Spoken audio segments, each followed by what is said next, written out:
बारिश में चटपटे समोसे वाली। एक दुर्घटना में ममता के पति की आंखों की रोशनी चली गई, जिस वजह से ममता के ऊपर ही घर की सारी जिम्मेदारी आ गई। ममता का पति ठेले पर समोसे बेचता था। अब ममता ने इस काम को संभाल लिया, पर इतनी सारी जिम्मेदारियां, घर का काम, पति और बच्चों की जिम्मेदारी और ऊपर से बाहर का काम। अब वो हमेशा चिंता में रहने लगी। उसकी इसी चिंता का असर उसके बनाए समोसों पर भी पड़ने लगा था और उनका स्वाद बिगड़ता जा रहा था। अरे ममता, ये कैसे बेस्वादी समोसे बनाए हैं तुमने भाई? अरे बिल्कुल भी मजा नहीं आया। सच में बहन, पहले रामलाल समोसे बनाता था ना तो उंगलियां चाटते रह जाते थे। इतने चटपटे समोसे बनाता था वो। जब से रामलाल की जगह तुमने समोसे बेचने शुरू करे हैं, तब से समोसे में वो बात नहीं रही। इतने फीके समोसे मैंने कभी नहीं खाए। शाम को ममता उदासी भरे चेहरे से घर लौटी। रामलाल आंखों से भले ही नहीं देख पाता था, पर ममता की आवाज से वो पहचान जाता था कि वो कितनी दुख में है। ममता, तेरी आवाज बता रही है कि आज भी काम कुछ ज्यादा नहीं हुआ। समोसे बिके नहीं क्या? कहाँ बिके? सिर्फ 10 समोसे ही बेच पाई। सब कह रहे थे कि मेरे समोसों में अब वो स्वाद ही नहीं रहा। तो अगर ये काम नहीं हो पा रहा तो तू कुछ और कर ले ममता। क्या पता कोई और काम अच्छा हो जाए। मॉनसून का मौसम आ चुका था और हर दिन हल्की फुल्की बारिश होती रहती थी। ममता को उम्मीद थी कि बारिश में उसका काम अच्छा हो ही जाएगा। वो दिन भर थोड़ी बहुत समोसे बेचती और घर लौट आती। एक दिन बहुत मूसलाधार बारिश हो रही थी। लगता है ये बारिश आज रुकने वाली नहीं है और इतनी तेज बारिश में कोई ग्राहक भी नहीं आएगा। क्या करूँ, कुछ समझ नहीं आ रहा। इतने सारे समोसे बनाए हुए हैं, अगर नहीं बेचे तो बड़ा नुकसान हो जाएगा। मुझे एक बड़ी छतरी की जरूरत है, पर अगर खरीदने जाऊँ तो कम से कम 400-500 रुपए की आएगी।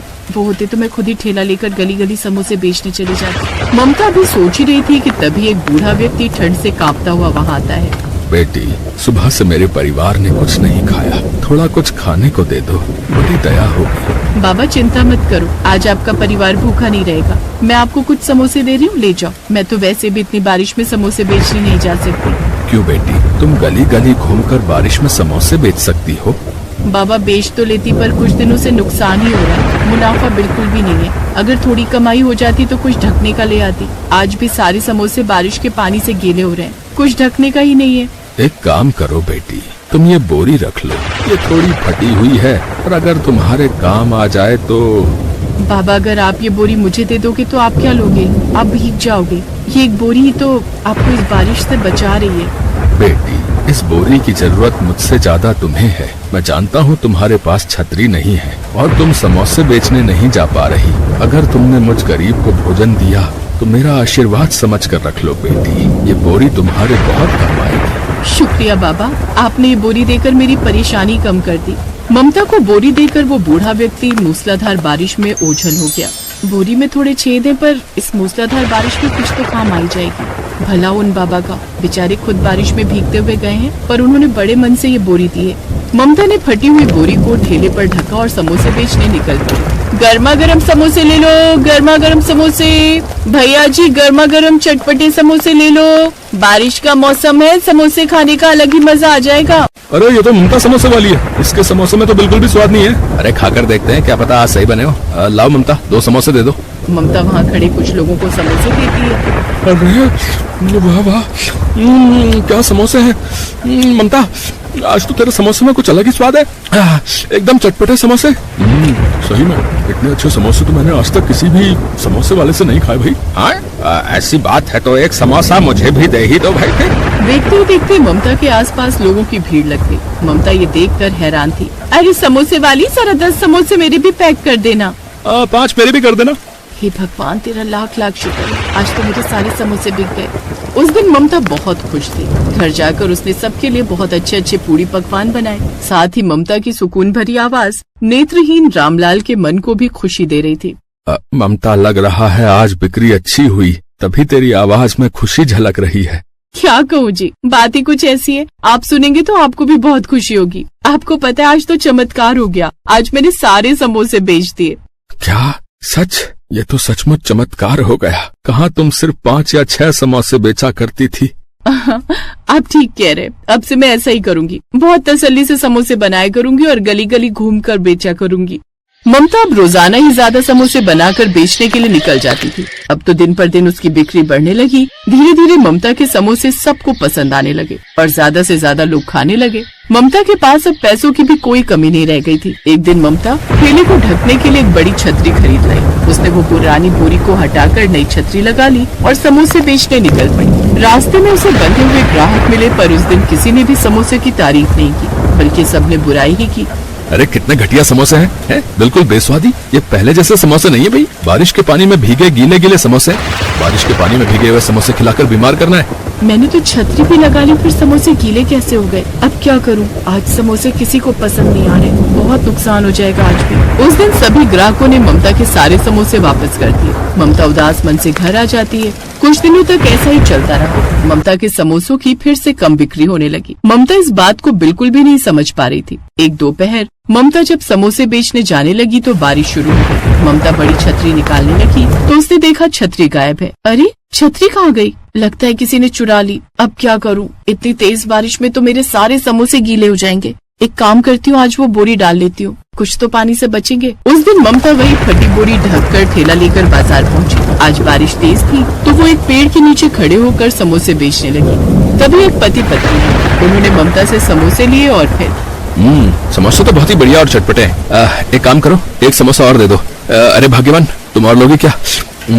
हाँ, एक ले लूंगी। सुनो जी, समोसे बहुत स्वाद है, बच्चों के लिए भी पैक करवा लो। वहाँ खड़े सब लोग फिर से ममता के समोसों की तारीफ करने लगे। ये देखकर ममता बहुत हैरान थी। तभी ममता ने बोरी की तरफ देखा। वो समझ गई कि ये बोरी उसके नेक कर्मों की वजह से चमत्कारी हो गई है।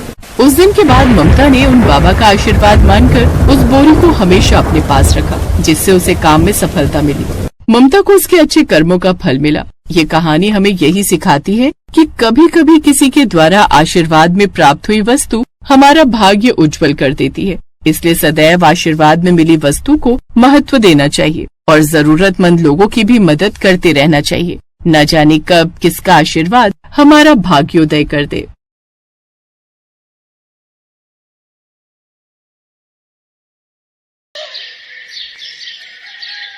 ये क्या माँ, तुमने तो कहा था कि आज तो मेरे लिए समोसे बनाओगी, लेकिन ये तो दलिया है।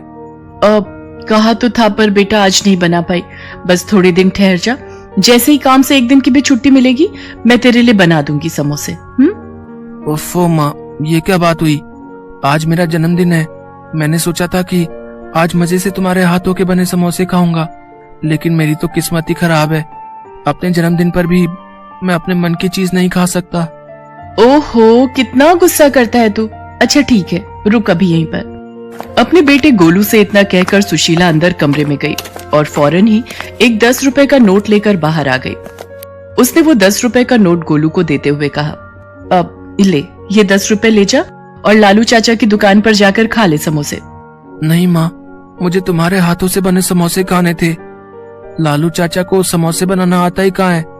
ना तो उनके आलू में वो स्वाद है और न ही तुम्हारे समोसे जैसा करारापन होता है उनमें। तुम रहने ही दो, जब टाइम मिले तब बना देना मेरे लिए। और इतना कहकर गोलू घर से निकल गया। समोसे ना खा पाने की उदासी उसके चेहरे पर साफ दिखाई दे रही थी, जिसे देखकर सुशीला का मन भी उदास हो गया और वो मन ही मन सोचने लगी, हाय रे मेरी फूटी किस्मत, अपने बच्चे की इतनी सी ख्वाहिश भी पूरी नहीं कर सकी। अब नहीं, मैं गोलू को उसके जन्मदिन पर ऐसे उदास नहीं रहने दूंगी। मैं बनाऊंगी उसके लिए उसके मनपसंद समोसे। लेकिन काम पर भी तो जाना है। तो क्या हुआ, रोज तो टाइम से ही जाती हूँ, एक दिन थोड़ा देर से चलू जाऊंगी तो कौन सा आसमान टूट पड़ेगा। वैसे मालकिन बातें तो सुनाएंगी, लेकिन कोई बात नहीं, मैं सुन लूंगी। लेकिन अपने गोलू के चेहरे पर खुशी लाकर रहूंगी मैं। ऐसा सोचकर सुशीला फौरन समोसे बनाने में जुट गई। पहले वो बाजार जाकर समोसे बनाने का सामान लाई और फिर उसने फटाफट गर्मा गर्म समोसे बनाकर तैयार कर दिए। कुछ ही देर में गोलू घर वापस आ गया और अपनी माँ सुशीला से बोला, अरे माँ, तुम काम पर नहीं गई अब तक? और ये खुशबू, ये तो माँ तुमने समोसे बना दिए क्या? हाँ बना दिए, आजा खा ले जल्दी से। सुशीला की बात सुनते ही गोलू फटाक से हाथ मुंह धोकर समोसे खाने के लिए बैठ गया। लेकिन फिर जैसे ही उसने समोसे की प्लेट देखी तो सुशीला से बोला, माँ तुम भी आ जाओ। नहीं बेटा, तू आराम से खा, मुझे जाना है, पहले ही काफी देर हो गई है। अच्छा तो रुको, मैं तुम्हारे लिए समोसे बांध देता हूँ, काम से वक्त निकाल कर खा लेना। इतना कहकर गोलू रसोई की तरफ बढ़ गया, लेकिन उसे रसोई में एक भी समोसा नहीं मिला। और ऐसा इसलिए था क्योंकि सुशीला ने बस 2 ही समोसे बनाए थे, वो भी सिर्फ गोलू के लिए। असल में सुशीला के पास इससे ज्यादा समोसे बनाने के लिए ना तो समय था और ना ही पैसे। और ये बात समझने में गोलू को जरा भी देर नहीं लगी। अच्छा, तो माँ ने अपने लिए समोसे नहीं रखे। अब कोई बात नहीं, बाहर प्लेट में 2 समोसे तो हैं ही, एक माँ को बांध देता हूँ और एक मैं खा लेता हूँ। ऐसा सोचकर गोलू रसोई से बाहर आया, लेकिन तब तक सुशीला काम के लिए जा चुकी थी। गोलू के लिए समोसे बनाने की हड़बड़ी में सुशीला ने खुद कुछ भी नहीं खाया था और वो भूखी प्यासी दौड़ती हुई काम पर पहुंची, जहां उसकी मालकिन नलिनी गुस्से से उबल रही थी। नमस्ते मेम साहब, माफ कीजिए, आज थोड़ी देर हो गई। वो आज मेरे बेटे का जन्मदिन है। सुबह सुबह समोसे खाने की जिद पकड़कर बैठ गया तो मैं बस। देख सुशीला, मैंने तुझे काम पर रखने से पहले ही बता दिया था कि मेरे साथ ये देर से आने की नौटंकी नहीं चलेगी। तुझे पता है ना कि साहब को सुबह सुबह ही काम पर जाना होता है। आज तेरी वजह से उन्हें सिर्फ दूध और फल खाकर ऑफिस जाना पड़ा। और बंटी, वो बेचारा भी बस फ्रूट्स लेकर ही गया है टिफिन में। बस आज के लिए माफ कर दीजिए मेम साहब, दोबारा आपको शिकायत का मौका नहीं मिलेगा। हाँ, दोबारा ऐसा नहीं होगा, क्योंकि मैं तुझे दोबारा ऐसी गलती करने का मौका ही नहीं दूंगी। मैंने अपनी फ्रेंड को बोलकर नई मेड का इंतजाम कर लिया है, वो अभी थोड़ी देर में आती ही होगी। एक बार उससे बात फाइनल हो जाए फिर तुझे काम पर आने की कोई जरूरत नहीं है। नहीं मेम साहब, ऐसा मत कीजिए, मेरी हालत तो आप जानती ही हैं। मेरे पति नहीं है, बस एक यही काम है जिसके सहारे मैं अपने बच्चे को पाल रही हूँ। अगर ये काम भी छूट गया तो बड़ी मुसीबत हो जाएगी मेम साहब। रहने दे, तुम छोटे लोगों के ये सारे हथकंडे ना मैं अच्छे से जानती हूँ। वैसे तो बड़ा गरीब होने का नाटक करती है, लेकिन अपने बेटे की इच्छाएं पूरी करने के लिए खूब पैसे हैं तेरे पास। सुबह सुबह समोसे तल कर आ रही है और कहती है कि गरीब है। चल अब यहाँ खड़ी होकर और मेरा टाइम वेस्ट मत कर, जाकर काम निपटा। मैं उस नई मेड से बात करके बताती हूँ कि तुझे कब तक काम पर आना है। सुशीला नलिनी के सामने गिड़गिड़ाती रही, लेकिन नलिनी को उस पर तरस नहीं आया। वो हमेशा ही ऐसा करती थी और इसीलिए उसके यहाँ कोई काम वाली ज्यादा दिन टिक नहीं पाती थी। काम निपटा कर सुशीला घर वापस आ गई, जहाँ गोलू उसका बेसब्री से इंतजार कर रहा था। माँ, तुम आ गई? तुमने कुछ खाया तो नहीं होगा ना? आ जाओ, मैंने तुम्हारे लिए एक समोसा बचा कर रखा है। गोलू की बात सुनकर सुशीला की आंखों में आंसू आ गए। उसने फौरन आगे बढ़कर गोलू को अपने सीने से लगा लिया और रोते हुए उससे बोली, मुझे माफ कर दे मेरे बच्चे, मैं जानती हूँ कि मैं बिल्कुल भी अच्छी माँ नहीं हूँ। नहीं माँ, ऐसा मत बोलो, तुम बहुत अच्छी हो। और तुम्हें पता है तुम्हारी सबसे अच्छी बात क्या है? तुम्हारे ये समोसे। हाँ माँ, सच में। और इस बार जो चटनियाँ बनाई थी तुमने, आहा, मजा ही आ गया माँ, बिल्कुल चाट सी बन गई थी। हाँ, समोसा चाट। तुम रुको, मैं अभी तुम्हारे लिए वैसे ही समोसा चाट बनाकर लाता हूँ जैसे आज मैंने खाई थी। इतना कहकर गोलू सीधा रसोई में गया और फिर उसने बचे हुए एक समोसे को एक प्लेट में तोड़कर उस पर तीखी और मीठी चटनी डाल दी। फिर उस पर थोड़े से चने भी डाल दिए और फिर उसे लेकर सुशीला के पास गया। लो माँ, खाकर देखो इसे। अरे ये क्या हाल कर दिया तूने समोसे का? और ये चने कहाँ से लाया? पड़ोस वाली शांति चाची दे गई थी, उनके पास हमारी एक कटोरी थी ना, उसी में ये चने रखकर लाई थी। माँ, अब तुम ये सब बातें छोड़ो और ये समोसा चाट खाकर देखो। सुशीला गोलू की तरफ देखकर मुस्कुराई और फिर उसने समोसा चाट में से एक चम्मच चाट लेकर चखी और फिर गोलू से बोली, अरे वाह गोलू, तूने तो सचमुच में ही कमाल कर दिया, ये तो बहुत बढ़िया है, ले तू भी खा। सुशीला गोलू को खुश देखकर बहुत खुश थी। नलिनी के घर जो कुछ भी हुआ था वो उस बारे में भूल ही गई थी, लेकिन फिर माँ, इस बार जब तुम्हें काम के पैसे मिलेंगे तब ढेर सारे समोसे और ऐसी ही ढेर सारी चटनी बनाना और चने भी बना लेना। फिर मैं अपने सारे दोस्तों को ऐसी ही समोसा चाट खुद बनाकर खिलाऊंगा। गोलू की बात सुनकर सुशीला जैसे होश में आ गई और उसकी आंखों से आंसू बहने लगे। अरे माँ, तुम रो क्यों रही हो? क्या हुआ? गोलू, इस बार जो पैसे मिलेंगे काम से, शायद उन्हीं में काफी समय काटना होगा। आज काम पर देर से पहुंची थी ना, तो मालकिन बहुत ज्यादा गुस्सा हो गई। शायद वो मुझे काम से निकालने वाली है। क्या? बस एक दिन देर हो गई तो इतना गुस्सा? कोई बात नहीं माँ, तुम चिंता मत करो। और वो खड़ूस आंटी तुम्हें काम से निकाले उससे पहले तुम ही उसके यहाँ से काम छोड़ दो। हैं? ये तो क्या बोल रहा है गोलू? जब तक कोई और जगह काम नहीं मिलता कम से कम तब तक तो। नहीं माँ, अब तुम्हें किसी के घर जाकर काम करने की जरूरत नहीं है। मैंने सोच लिया है कि अब क्या करना है। अब से तुम और मैं मिलकर समोसा चाट बनाएंगे और उसे बेचेंगे। तुम देखना माँ, हमारी बहुत अच्छी कमाई होगी। गोलू की बात सुनकर सुशीला हैरानी से उसकी तरफ देखने लगी, लेकिन फिर अगले ही पल उसमें भी आत्मविश्वास जगा और उसने गोलू को फिर से गले लगाते हुए कहा, हाँ बेटा, हम मिलकर लड़ेंगे और जीतेंगे भी। इसके बाद सुशीला ने खुद ही नलिनी के घर का काम छोड़ दिया और वहां से मिले पैसों से उसने समोसा चाट बनाने का सामान खरीदा। हालांकि ये सब करते हुए सुशीला के मन में इस बात को लेकर डर था कि अगर ये काम ना चला तो क्या होगा, लेकिन फिर गोलू का आत्मविश्वास देखकर उसमें भी हिम्मत आ गई और उसने पूरे मन से समोसा चाट का सामान बनाकर तैयार कर लिया। और फिर शाम होते ही, नहीं माँ, तुम रहने दो, चाट तो मैं ही लगा कर दूंगा सबको।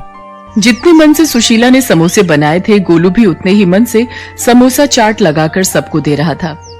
पहले दिन ही सारी की सारी समोसा चाट कुछ ही घंटों में बिक गई और लागत के साथ साथ अच्छा मुनाफा भी हाथ आ गया। सुशीला और गोलू बहुत खुश थे।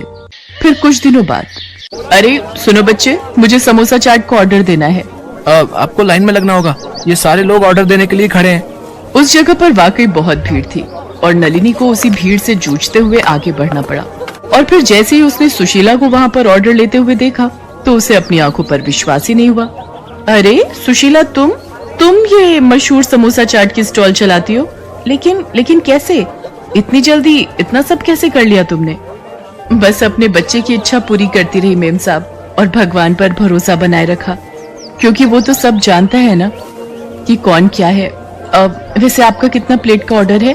पैसे एडवांस ही देने होंगे आपको। सुशीला और गोलू की तरक्की जहां उन दोनों के लिए उनकी मेहनत का फल थी, तो वहीं नलिनी जैसे लोगों के लिए एक सीख भी थी कि भले ही आप कितने ही अमीर क्यों ना हो, कभी भी किसी को छोटा समझकर उसकी बेइज्जती नहीं करनी चाहिए।